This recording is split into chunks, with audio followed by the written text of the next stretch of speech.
Thank you, Chairman Reed, and really appreciate the witnesses. I appreciate you both for being here today and for your service.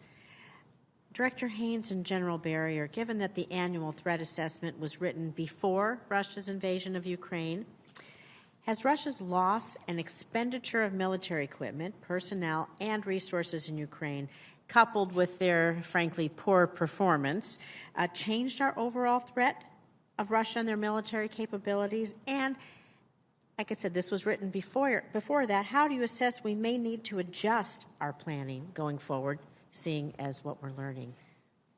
I'll start with that one, Senator. I think, as we've watched the Russians falter here and the losses that they've sustained, we believe that they're going to be set back conventionally for a number of years as they try to recoup these losses and replace all of the equipment and soldiers that they have lost. So I think we should back up our assessment really for NATO and what that threat really looks like, also factoring in their nuclear capabilities and what that means for NATO going forward.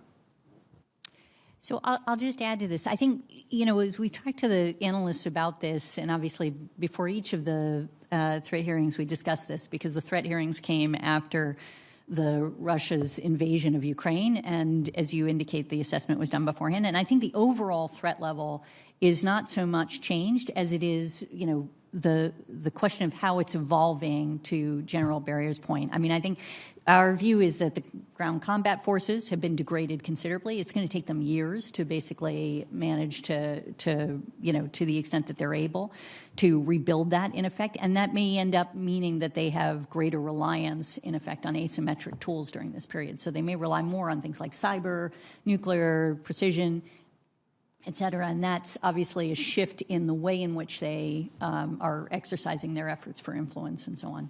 Well, and knowing that, we also know, to everyone else's point here, too, that the world is watching. So, Director Haines, how do you assess the threat level to Taiwan? Is it increased? Does China feel more emboldened now that Russia has invaded Ukraine? And then I will just give the second part of that to you, General. Does China see this as an opportunity, maybe this period, to invade Ukraine, as we might be distracted, the world might be distracted with the Ukraine crisis? Thank you, Senator. So it's hard to tell, honestly, at this stage. What we see is that China is evaluating what's happening in the Russia-Ukraine crisis. They are still evaluating. The crisis obviously continues. So what lessons they learned during this period is not really, concluded yet. And so it's a little harder to tell whether or not it's an increased threat of their, accelerating their efforts towards Taiwan or less so. I would say that thus far we have not, the IC has not assessed that the Russia-Ukraine crisis is likely to accelerate their plan vis-a-vis Taiwan. And the kinds of lessons that that we think are possible, that are relevant, just to give you maybe two. One is they were surprised by the degree to which the United States and Europe came together to enact sanctions, and that is something, obviously, that they're going to be looking at in the context of Taiwan.